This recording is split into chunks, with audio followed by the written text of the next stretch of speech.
Welcome to our adult Sunday school class for this second Sunday in the month of September 2024. We are going through the Bible timeline at a much slower pace than the morning devotionals. We are in the book of Exodus. We are in Exodus chapter 14. So this brings us to about the year 1446 BC. Get a screen share going here. So we are getting timelines around and outside the Bible, courtesy of Egyptologist David Roll and his New Chronology. And we are actually following the Exodus route, courtesy of Dr. Glenn Fritz and his observations here. So we have left off last week looking at the journey from Etham down to the shores of the Exodus Sea. So let's go to... Here we are, Etham.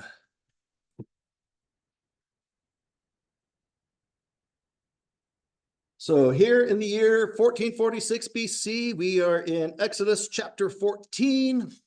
So we've been looking at the turn that the Lord directed the people, instead of just going across and over to Mount Sinai, that they are directed to hang a right at Etham, make their way on down to the sea, where they will be trapped by the Egyptians, or so some people think. So this time frame, 1446 BC, Middle Bronze Age 2A going into B. At this point in time in China, they were being led by Emperor Wai Ren of the Shang dynasty, their second dynasty after the Xia dynasty. Egypt is being led by Pharaoh Dudimose II. He is the Pharaoh of the Exodus. He's from Egypt's 13th dynasty, which is in their second intermediate period. The first high point was the Old Kingdom with the pyramids, a couple centuries before Abraham. Then they had a first intermediate period before the Middle Kingdom, another high point with Joseph's pharaohs, Amenemhat III, who had the dreams and all that stuff. Now we're in a second dip, the second intermediate period, after which later on will be the New Kingdom that has King Tut and Ramses the Great and all that stuff. So contrary to popular belief, Ramses the Great is not the Pharaoh of the Exodus, as we see here. So we got Pharaoh Dudimose II of Egypt as the Pharaoh during all of this, chasing in his own chariot with his horsemen and 600 other chariots, chasing after these Israelites. So in the line of Jesus, God bless you, we have Aminadab that I put at 98 years old and his son Nashon that I put at 39 years old. And I have to correct a mistake I made the other service. I believe it was, See, that's the problem when I record and I play back, I'm like, oh, I got that wrong. Oh, I got that wrong. So I have to correct the record. And we take note of everything. Yeah. Right. Yeah, it's like, all these Bible names that begin with J, you get them all mixed up, or you say Peter when you mean Paul and all that stuff. This one, I got some J's mixed up. When I was going through the genealogy, I said Joel when I should have said Jared. So here's my attempt to correct the record. Adam, Seth, Enosh, Kenan, Mahalalel was number 5. Jared, not Joel, Jared, Enoch, Methuselah, Lamech, Noah was the 10th generation. Then from Noah, we got Shem, Arphaxad, Shelah, Eber, and Peleg, who was born for the Tower of Babel. Then from Peleg, we have Ru, Serach, Nahor, Terah, and Abraham, who's the 20th generation. And of course, from Abraham, we have Isaac, Jacob, Judah, Perez, Hezron, Ram, and now Aminadab is alive, and his son Nashon. So Nashon is the 28th generation from Adam on the way going down to Christ. I know y'all were going to see me afterwards and say, Brother Eric, you got it wrong. I'm looking here. I know. But what's also interesting about Nashon, a little timeline trivia, these genealogies do mean something. Nashon is the grandpa of Boaz. Boaz would be the guy who ends up marrying Ruth, and they become the ancestors of David. So Nashon is the third great-grandfather, so great-great-great-grandfather of David. We don't need to read that. Oh yeah, we do. It's fun. He's such a big nerd when it comes to these genealogies, and for most of us, they don't. We don't care. You can say it. You can say it. I caught it. I just won't say it. That side of the aisle. What does this have to do with the price of tea? Well, Joel would come around much later and write a book of prophecy that will be quoted in Acts. Right. I'm sorry, and I just, I Yeah. have to have, I have to put that, just Yes. a little bit of. I know you love me. Yes. Oh, goodness, Mr. May, you know how, yes, you know that probably better than most. Yes. So here we are, day 18 of their Exodus journey. We know the Bible tells us that it took them 30 days to reach the wilderness of Sin, which was 10 days after they crossed the sea. So it's taken a while to get there. So we're laying this all out because here's the thing. Since, I try not to say if, since we believe what the Bible records is accurate, not only in spirit and yes, doctrine and all these other things, but also in science and in history and even geography, everything the Bible says is true. As I like to say, the Bible is the most accurate history book in the world. It's not the most complete, that's not its purpose, but it is the most accurate. The Bible is also the most accurate scientific book in the world. It's not the most complete science book. It's not its purpose or intention, but everything it says in there is accurate. So if we're looking at 2.5 million people, men, women, and children, flocks and herds, traveling, we're looking, as we've gone over these past few weeks, averaging about 15.5 miles a day, very reasonable, over this terrain. And so how did this play out? What did it look like? Because it really happened, so we should be able to see how it played out. And that's the journey we're taking here. So we're on day 18 of their journey. In the Hebrew month, it's Iyar the second. For us, it'd be Sunday, May 10th, 1446 BC. And so they're going along here, and we'll pick up in Exodus 14 here in a sec. So they're going along here, and as I mentioned before, Moses came this way before. He ran away from Egypt. By the way, zoom out. We're looking from west to east across the Sinai Peninsula here. Here's Egypt, here's the Promised Land and Mesopotamia and all that's over here.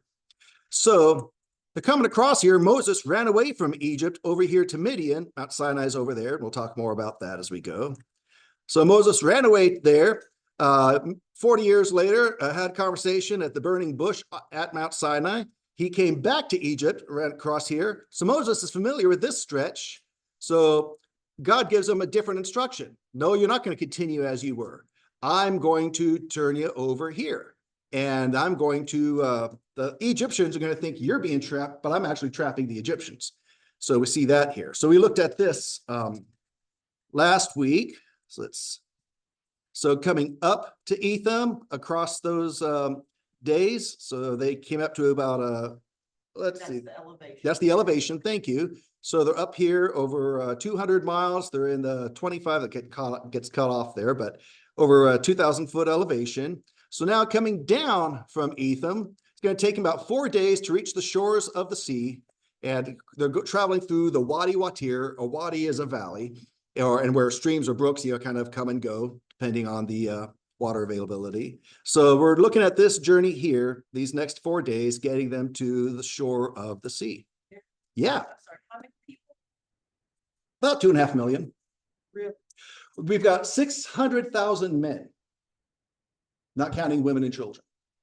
So if you think 50-50 population, so 600 women plus children and all that. And so, yeah. So this had to really happen, and it had to really logistically work. And we're seeing that, of course, it does. And so with that, some folks say that word there translated as thousands actually just means chiefs. Egyptologist David Roll believes that. I respectfully disagree. That it's really only 600 chiefs, not 600,000. And so it's a much smaller group of people. The problem with that is when they give a financial offering based on the number of men, it's equal to the 600,000 plus of the men. So it's not just 600 chiefs, it's 600,000. It's legit and it ties. Yeah. You probably need a big pillar of fire to get their attention at night, or a big cloud during the day for them to. Something supernatural, Yeah. Well, I'm thinking of the women in church, right? I'm thinking of the packing up the tents. Load up the wagons. Yeah. Make your pit stops now. We saw that that show, what was it, 1883, with them trying to Yeah. across Yes. to where they ended up. for Yellowstone, but anyway, and hardly, well, none of them made it, like one guy, you know, and then the one family, of course, it was a TV show. But I mean, the disease and the death and I mean, obviously different circumstances, but I'm sure they had to deal with people dying off, and I'm sure they, Oh, yeah. I mean, because you're in nature and nature's scary, right? Exactly. Well, that it has to be, right, absolutely. And the good news is this is only so far a 3-week journey. That's a long time. to be Yeah. in a tent. But we also have God's provision. We not only see how during the springtime, it's after the rains. And in fact, we even see that the Psalms talk about how God still provided rains during this trip. And so there's the plant life. And we saw from Granger, what's her name? Granger T. Templeton. Templeton. Temple Grandin. Temple Grandin, thank you. Temple Grandin, thank you. She confirmed that the animals could make this journey and then be fattened up again on the other side. They could go as fast as the people could. And so all of this again is realistic and logistic, as well as, you know, God's provision above and beyond to keep them through. Remember, when they go after this, they go 40 years in the wilderness between Sinai and the Promised Land. Their shoes don't wear out. How many parents back to school? Yep, time to buy school shoes again. How many years? Imagine going 40 years without having to do that. You know, so yeah. Especially if you're walking. Yeah, exactly. Brother Peter. Well, didn't some of the people break off? And there's like a million people there, you know. So do you think some of them just like, you know, I'm not gonna go any farther with the spot is good, I'm staying here? That actually happened in the journey to the Promised Land, with 2.5 tribes settling on this side of the Jordan and not the other side. But they went ahead with their brothers to help them fight off the folks as the Lord directed and all that. But on this 3-week journey, keep in mind, they're on the run from Egypt, who at first says, go on, get out of here and take our stuff too. And then they say, wait a minute, heck no, we don't like this. So they get their 600 chariots together and go after him. Pharaoh himself in the lead. And so they're catching up with them. The chariots are, well, the people are walking 15.5 miles a day. The chariots are going 20 miles a day. So even as we're seeing, they probably left no later than day 4 of the journey. They're able to catch up with them here at the end here. So they've got Egypt behind them and they've got God leading in front of them. So I would imagine in this case, probably very few are saying, nah, I'm good. They're probably saying, okay, I've seen God's provision, the plagues and all that. Let's go. But we're going to see, to your point, Brother Peter, some people are going to be having, what's the phrase, buyer's remorse when they end up at the seashore with the mountains and the Egyptians behind them. And we'll see that here in Exodus 14. So good stuff, good stuff. So we see from Etham, they make this turn and they go down. Here's Pi Hahiroth, which means the mouth of the caves, which we see here. These canyons are kind of like caves in the darkness, and Pi is referring to the mouth, the entrance here. And that Pi Hahiroth, we're told, faces Baal Zephon. Baal Zephon, again, recap from last week, is this big old mountain in the north in the land of Canaan and Syria. This is kind of Assyria and Turkey and whatnot in that area. And so this is a very famous landmark, a place where gods were worshipped, just like Mount Olympus for the Greek gods. And so very well known. As the patriarchs came down from Haran into the Promised Land, they were very familiar with this landmark. And so as they went into Egypt, the family was familiar with what they've been told of the area. So Moses, growing up in Egyptian education and through his ancestry as well, familiar with this very famous big landmark that is to the north. In fact, it is directly north of the mouth of the caves, Pi Hahiroth. So the mouth of the caves faces Baal Zephon. Baal, of course, referring to the false god, and Zephon is the word for north. It became, going towards the north, became synonymous with Zephon here. Here's a picture taken by the space shuttle. Well, the guys on the space shuttle. And so here is Etham, where they turn. There's Pi Hahiroth, the mouth of the cave. And see, directly north is the landmark Baal Zephon. We've got the wilderness of Etham on both sides of the Gulf of Aqaba here, in Hebrew, Yam Suf. The word Red Sea, the phrase, is nowhere in the Hebrew Bible. The Greeks mistakenly assumed it was Red Sea, so rather than translate the Greek words, Yam Suf, which means sea of boundary or sea of ending, they just slapped Red Sea over it, and we've been stuck with it ever since. And so we've got a wilderness of Etham here, which overlaps the wilderness of Shur, similar to Mount Seir. Seir and Shur have some similarities. So all that talking about in the promised land there. So they come down from Etham to the mouth of the caves and wind on down and end up coming through the Wadi Watir to this place on the shore of the sea.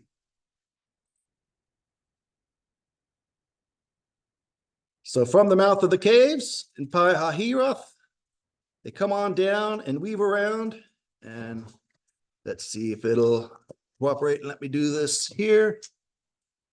So we zoom in.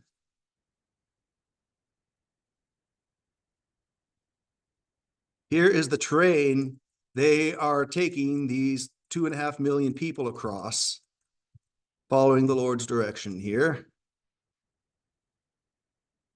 Let's do this. There we go. Nope. No, exactly. So let me zoom out a bit here. There we go. Nope. Better to use the keyboard than the mouse there on that. Okay. So they go across here, making all this way, zigzagging. Stop doing that. Zigzagging between all these places. There we go. That's a little better. So they make their way across all this stuff, going around here. Are we there yet? Are we there yet? Can you imagine? Yeah. So again, it'll take them 4 days to get from Etham to the shore of the sea.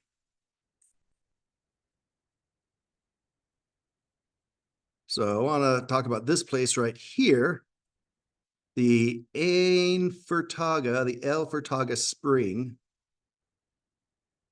It's kind of like how there's just not a direct way to get to the coast. Right. From, here, you have to go down and then go kind of back around because of the mountains. Yeah. Right? Unless you want to go through some of those horrible mountain roads. But Right. it's just not, it takes like 3 hours to get, because you have to go that way instead of just going, ooh. Yep. Or I remember when we were in Tehachapi, the Redondo Beach Church was directly 90 miles due south of us. It did not take an hour and a half to get there. We had to do all this winding around and stuff. And so here in this little neck of the woods, this Ain Furtaga Spring, let's take a picture. These are people. That's Well, that's an actual picture. an actual picture. That's a picture.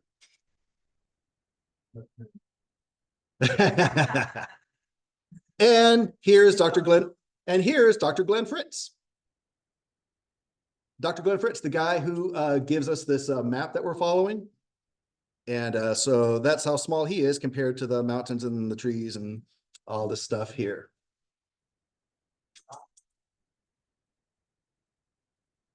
Then we talked about how Migdol is described here. Migdol means tower. So we see this towering mountain range that's on their side as they're coming through. So here they're coming along down here. Here's Pi Hahiroth. There's Etham. So they make the turn. They come down the Wadi Watir. They've got the sea on one side, Migdol on the other, as they're coming out to end up on the shore here.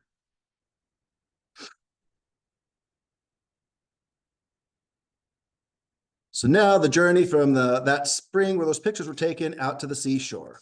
So if you will humor me and indulge me, we will walk in their footsteps like we're a drone or something flying over. So let's get into the canyon here. So here they are, walking along.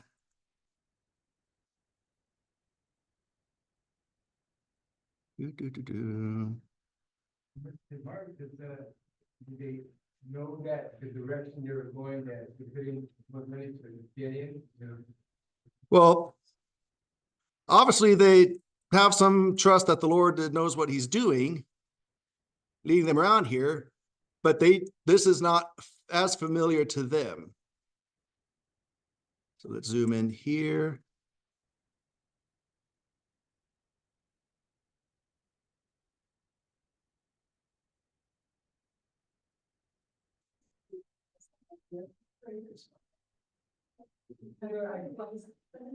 Watching. Pharaoh would not have said we will have a trap. Well, this is known as pretty much a dead end to Pharaoh. In fact, we're going to talk about that very thing, Sister Minnie. So I'm glad you brought that up. They were, they were very hard, they were slaves and they worked hard. all the Yeah. time. That's a part of their hardiness for the journey. Absolutely. Their will for God to give the strength, they always had God giving the strength because where they're at, even when they're original musicians. They were able to do this because it was in them already. Moved. Absolutely. They also went out in battle formation, we're told, in armies, because remember, Moses not only had been raised in Pharaoh's household, but he was an army commander. We looked at his adventures going into Sudan and the land of Cush. So here they are, they make this final bend here after trekking through all of that.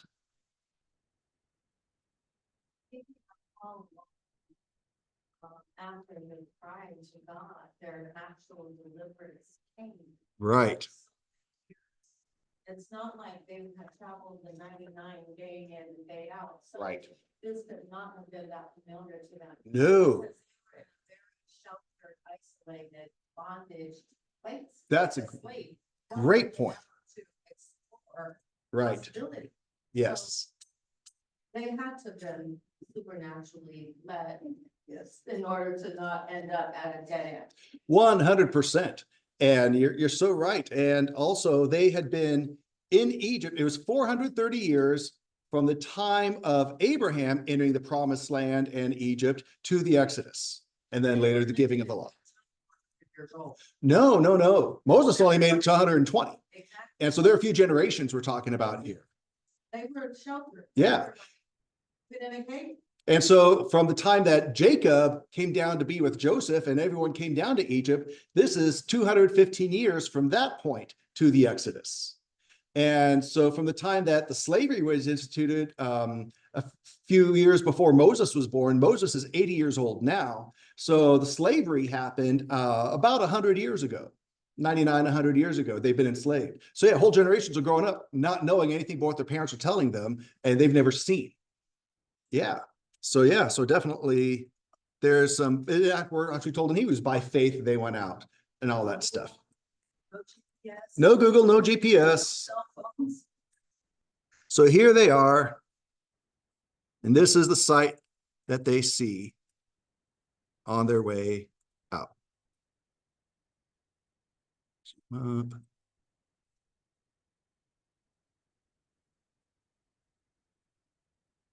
Not being so sensitive. So they come on out, and this is what awaits them.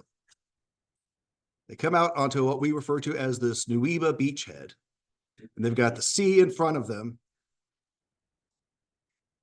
And as we'll see, nowhere else to go. They are stuck in this wide area. Keep in mind that 2.5 million people, they're not all walking side to side or single file. This is a massive chunk of people, long and wide.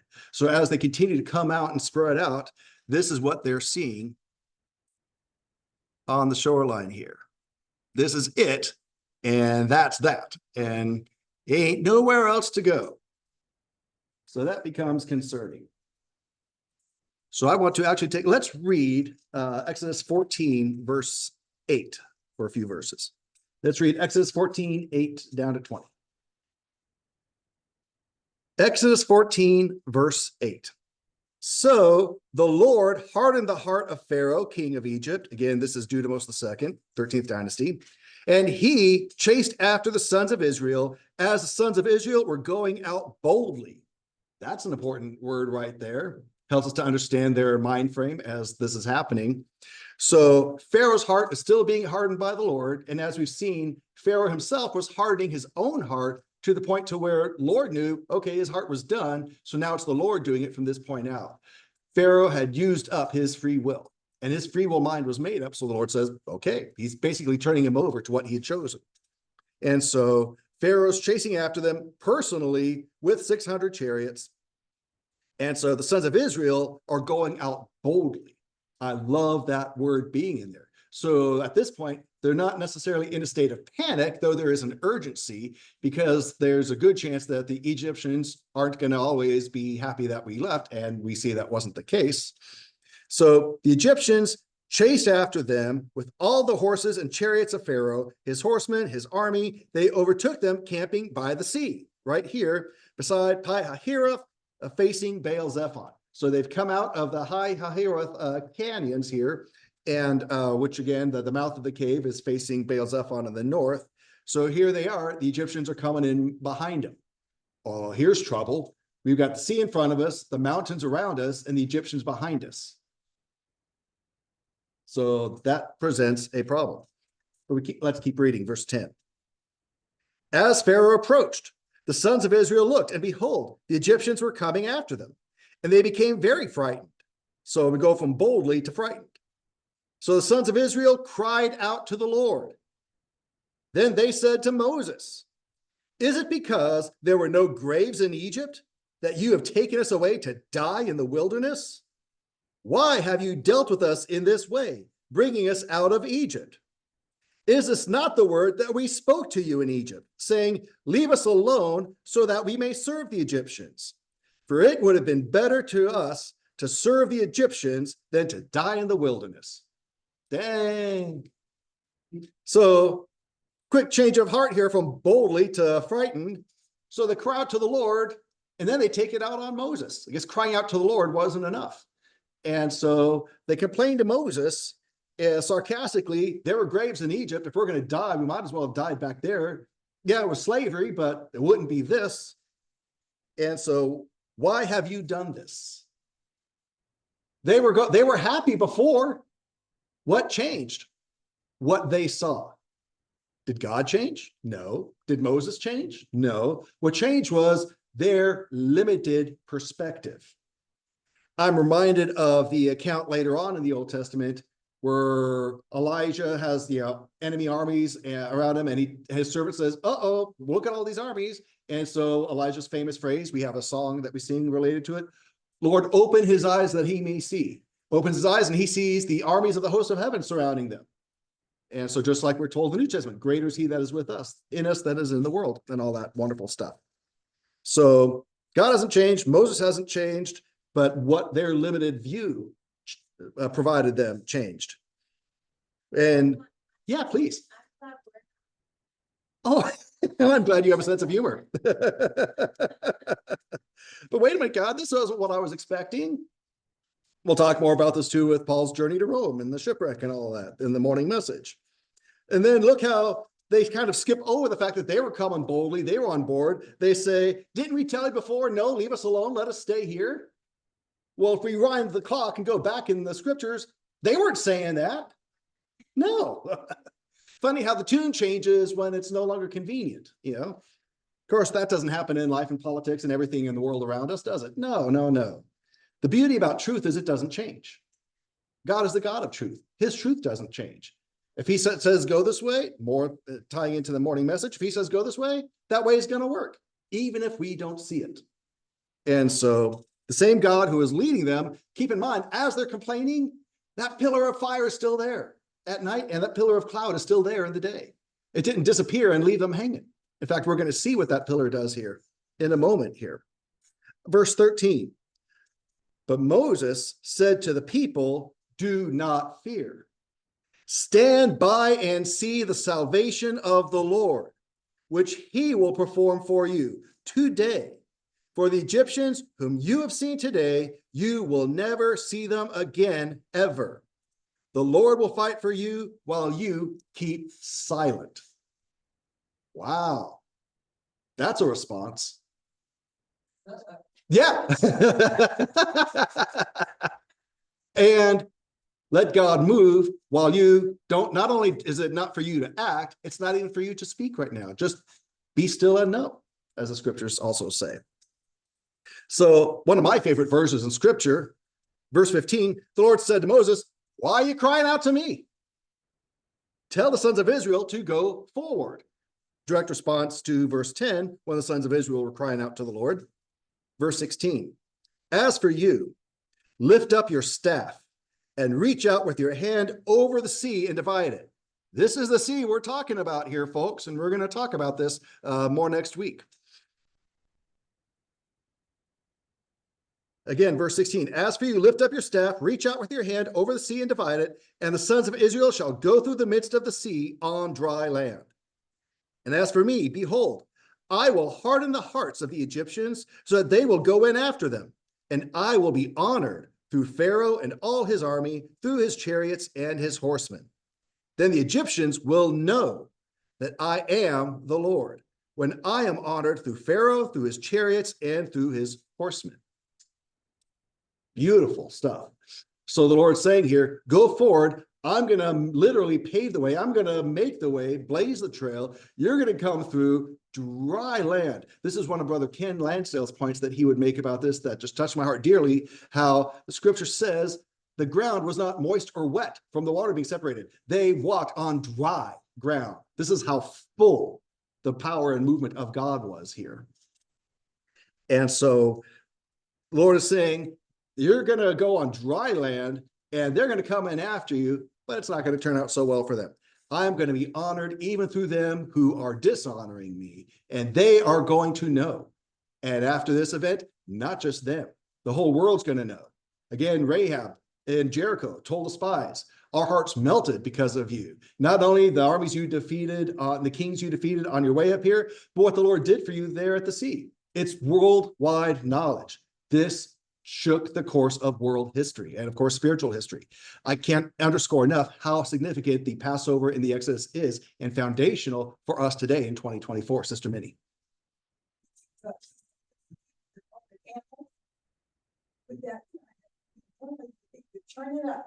Yeah. Yeah. Exactly.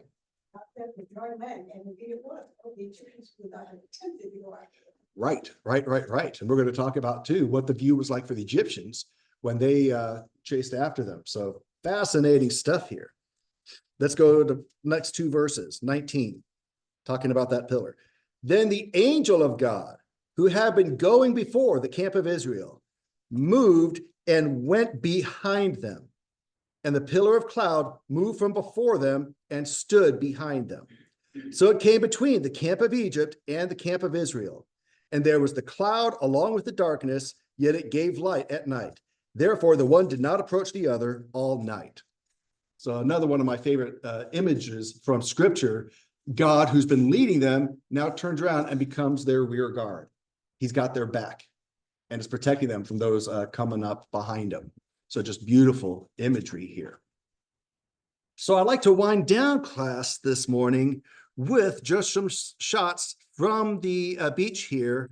Forgive me if it seems a little redundant, but again, I don't feel I can overstate enough how significant what's happening here is. So first go to this place, was it right here? Let's look at some imagery from the viewpoint here. Not a whole lot. I mean, we'll see some tourist spots, but look at the depth, look at the size of the water we're talking about. Look at, yeah. He's either in timeout or just taking some personal time. Yeah, there's been some buildup. Stepway there, waterway there. So yeah, this is, look at the size of those mountains, yeah, with the road here.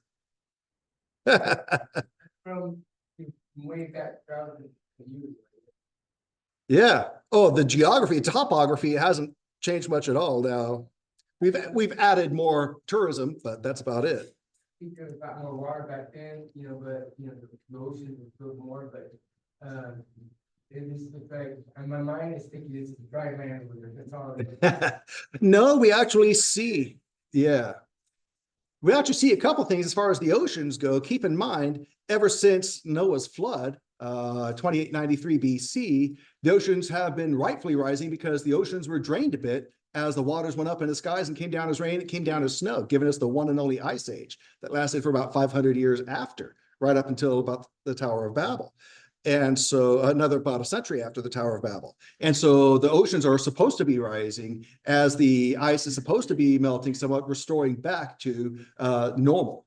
And so that's just a natural part of things. No surprise there. But also, as we've seen here, this area, this route, especially across the Sinai Peninsula, was a fairly common travel route that was used for folks going back and forth. Keep in mind later, from the 600s forward AD, with Muhammad and the invention of the Islamic religion, that they would have their pilgrimages to Mecca. And so this would be part of their travel. It's called the Hajj, their Hajj routes. And so these routes were very familiar to the folks, and they had provisions on the way. Now here for our folks, we see that while climate has, generally speaking, dried out further, as we've seen, of course, especially coming after the flood on the land, that this place was still getting its rains. We actually saw a video the other week of the guys walking and it raining on them in the springtime in this desert area. And so there is water, there is vegetation, especially keep in mind, they're only traveling 3 weeks across here to get to this point. So Brother Clay, do you have something? Okay. So that's that. I do want to also take us to Salome Fen and Beach Camp. If you want to book your next vacation.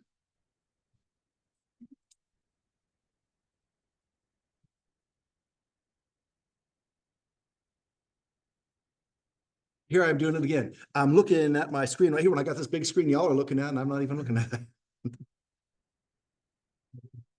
Yeah, I'm gonna be a Moroccan fan, you know? Mhm. That was the England out there. I'm much pulling off a few leaves of the roughage as you go. Yeah. So they've earned their break.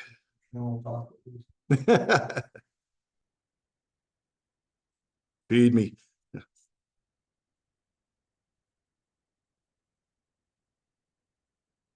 So again, look at the mountains. They came out a little wadi valley in between the mountains to arrive here.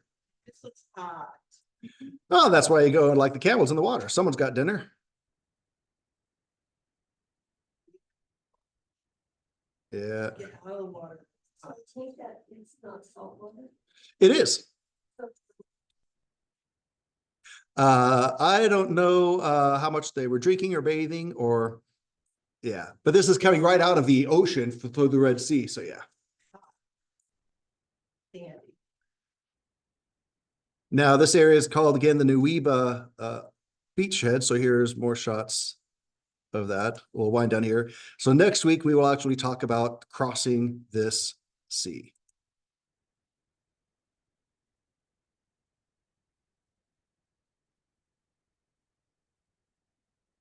While I'm doing this, I go ahead and hit the buzzer for those folks. Do they have resorts there now? Yeah. Here we go. So Yeah.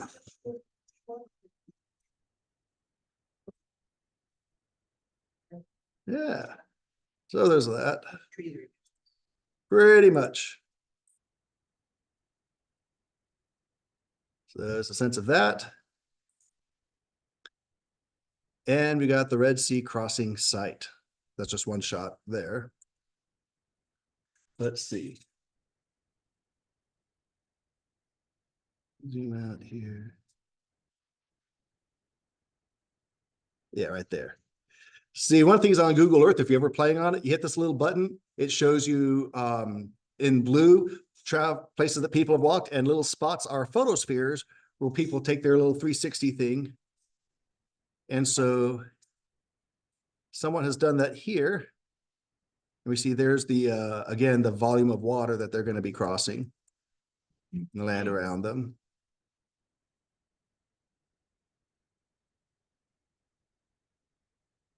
So let's see. So we'll close with this shot. There we are. That's the path they're going to be taking across here as the Lord leads them. So we will tune in next week for that. So they have now come the 67 miles from Etham. They have traveled a total of 272 miles in about 18 days, averaging about 15.5 miles a day. So that's a good stopping point for us. Now we will pick up next week Any other reactions, comments, questions on what we have considered this How far morning? is it? 9.5 miles. Yeah. So that'll be some fascinating stuff for us to look at next week with that. If nothing else from anyone else, we'll go ahead and stop our share. Let's see. There we go. Stop share. And we will stop our recording and get ready to go before.